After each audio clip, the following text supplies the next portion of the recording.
I'm Norm Schrein, Information Radio 1660.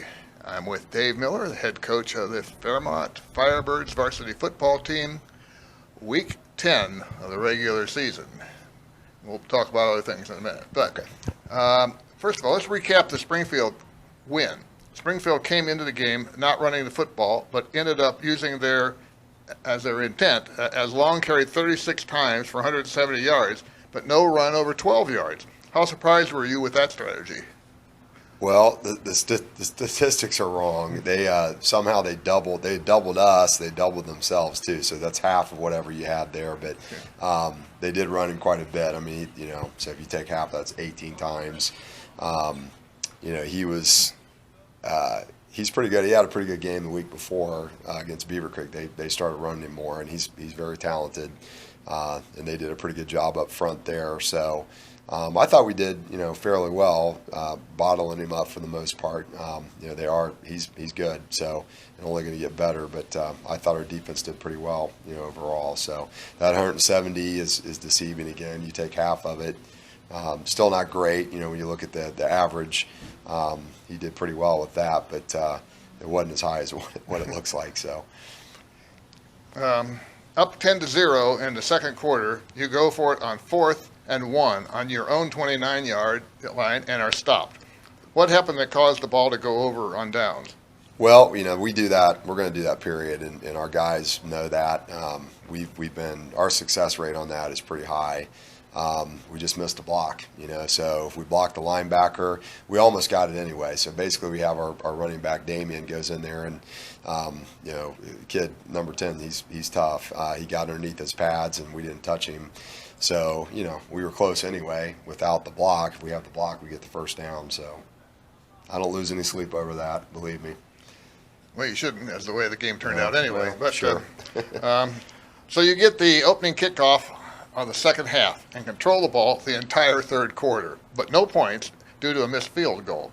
Was that the best drive of the year for the offense? Definitely right up there. It was 17 plays, and we had a couple fourth down conversions in there, and we convert on that field goal. That's huge. I think we gave them. It was definitely they always talk about momentum. The game there was an ebb and flow. I mean, you go back to that fourth down that we missed. We had control of the game at that point.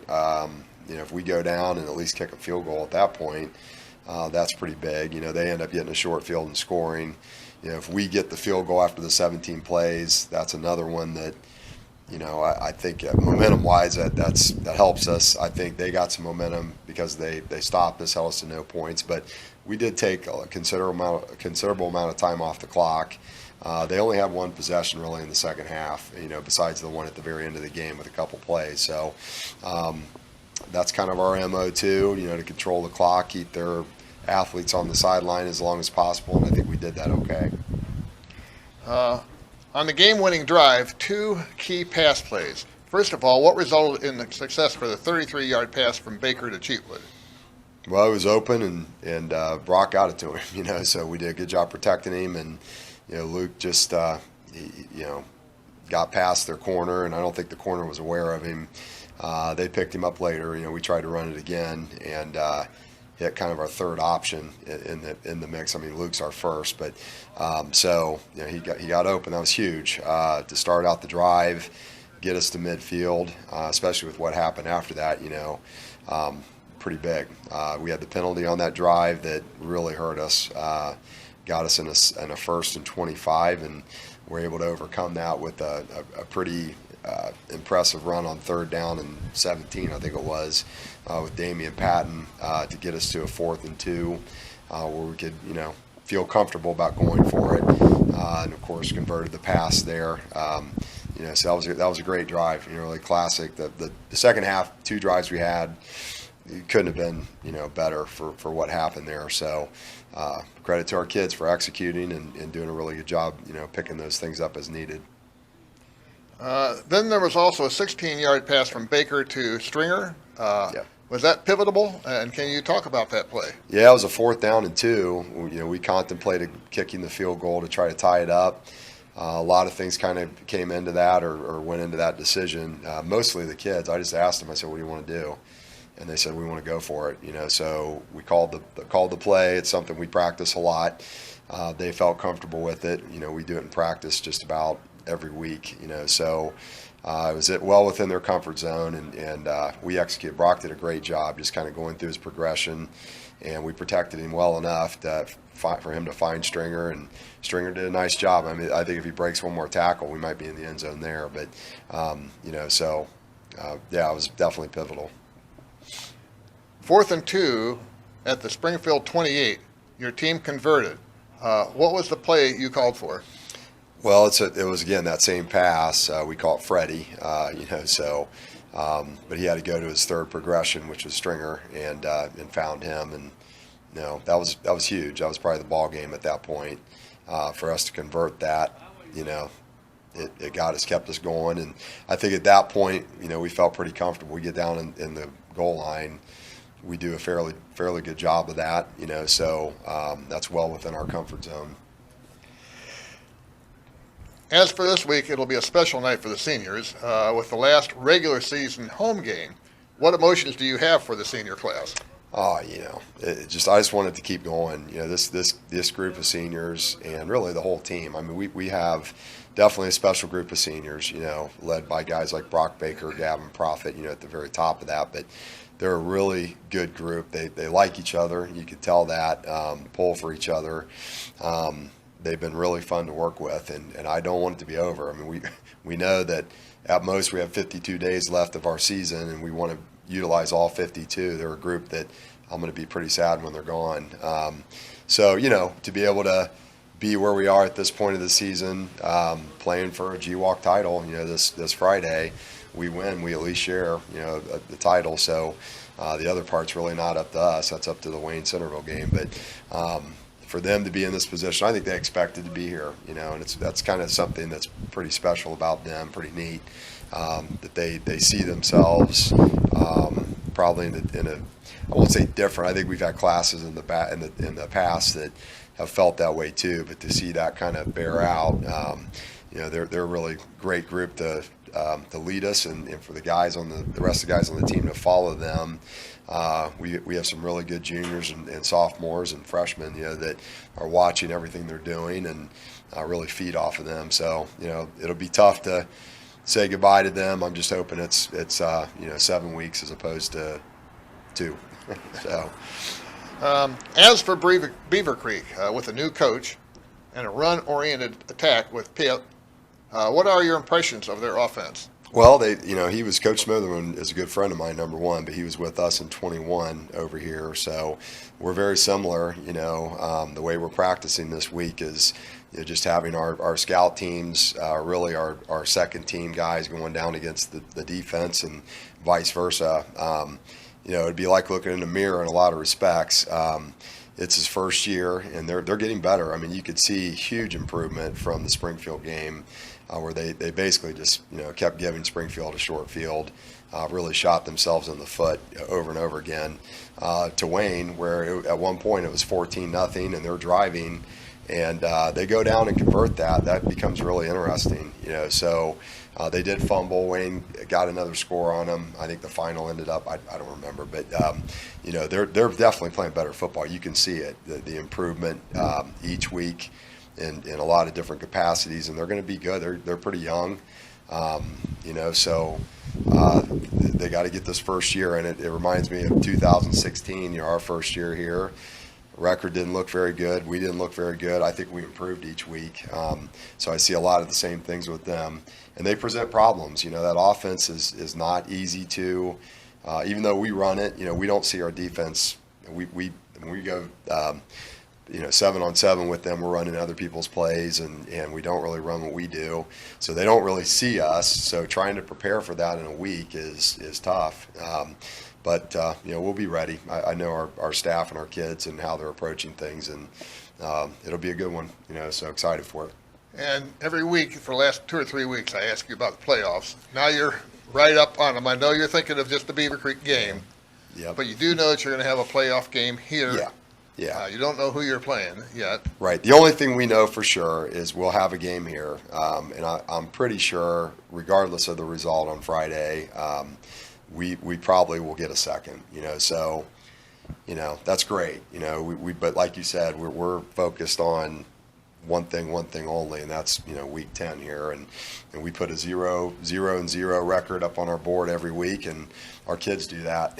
I come in sometimes and there's a big 0-0, so I know we're thinking the right things, and hopefully we had a good practice yesterday, and probably better than we had the last 2 weeks on a Monday. So I feel good about where we are, and I think our kids understand process, and as long as we continue to do that and just keep things very narrow and our focus, will be okay. All right, Coach. Well, that's all I have for you for this season. I'll probably be back with a playoff question or two, but I want to wish you good luck on Friday. Sounds good. Thanks, Norm.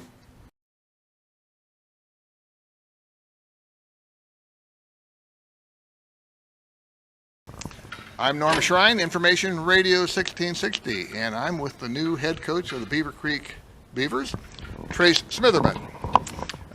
This is your first year with the Beavers. Can you give us a summary of your background in previous head coaching? Yes, I've been blessed. I was an assistant here back in the 2000s, and I had a chance to coach under Scott Claudefelder here, and been with Dave Miller Jr. before that when he was out at Twin Valley South. We had some success out there, and we all came over here under Gary Martin, and then I left to go be the D coordinator at Twin Valley South, and then Scott Claudefelder came in, and I came back to coach his defensive backs, and then I got my first head coaching job at Stebbins High School and was there for 9 years. Then I left Stebbins and went to Xenia and spent 4 years there, and 2 years at Tri-County North after that, and here back at home here in Beavercreek. So you've had a lot of experience. Yeah, I'm in my 26th year of coaching, 17th year as a head coach. It's been fantastic pouring into the young men and excited about the opportunities. What appealed to you to coach at Beavercreek, considering the lack of success over the last few years? Well, I kind of got my start here, and not initially, but I really got a chance to spend 5 or 6 years here at Beavercreek. I understand the kids. I'm familiar with the community, and I wanted to try and bring something here that they've not had as far as that goes. Your philosophy is similar to Fairmont, only 35 pass attempts this year. Is that by design? It is, because we want to control the football. We want to control what we can control across the board. We'd like to throw it a little more than that as we continue to evolve across the board. You'll probably see us throw it more than that as far as that goes. But as of right now, we're doing what our offense allows us to do. We're going to take what they give us and compute it that way. Zane Pyatt? Pyatt. Zane Pyatt has 650 rushing yards. What has led to his success? He's really bought into what we're trying to get done, and Zane's had a sprained ankle the last 3 games, so his numbers really are not great to what he would probably be had he been healthy the last 3 games and gotten that piece done. But Zane's done a fantastic job of trying to take care of the football, understanding it's a new offense, do what we're asking him to do, and really striving to be as best he can be. As for the season, 89-0 over 2 Dayton City teams. How did that give the team confidence? It did. It gave them confidence. Starting a new offense, a new defense, gave them a chance to get a foundational piece. Even the Xenia game, which we were not totally successful with, gave us an opportunity to really roll into those games and be prepared across the board into the Northmont / Miamisburg games, where we had a little more success and finally got a GWalk win. Then after, as you mentioned, Northmont, after a close loss to Northmont and a first GWalk win in a long time over Miamisburg, what has that done for the program? It's really gotten us rolling. And of course the GWalk is as tough as can be, so we're in a gauntlet piece of it right now, but it's where the kids go back to their foundation. the foundational pieces that we were doing in the summer, early in the season, and saying, hey, just do things the right way. There's a right way and a wrong way, and we want them to be successful that way. And that's the way we grade them, on how hard you play, how fast you move, and what your commitment is. The last 4 games have been rough. How do you keep up the team's morale going into the game with Fairmont? Just let them know that we're not judging you on W's and L's. It's too early in the process for that. The process is keep the future, and do what you have to do today to get done what you need to get done across the board. And we've done a really good job of grading them that way and holding their expectations that way. And I'm excited what we have here at Beavercreek and what we can build in the future. And you mentioned Dave Miller, so you've spent some time with him. You kind of know his MO to some point. But it seems like this year they've been using the pass more, and they tend to lull you to sleep on the ground, and then all of a sudden they throw a pass. Yeah, again, he's been doing it forever. A really good football coach. Fairmont's a really good football team. They throw as needed, and they're not throwing to run the football or running to throw the football. They take what opportunities they have when they're there, and they've done a really good job with it. All right, Coach, those are all the questions I have for you today, but I want to wish you good luck on Friday night and hope to see you again next year. No, thank you, and appreciate you coming out supporting our program, and go Beavs.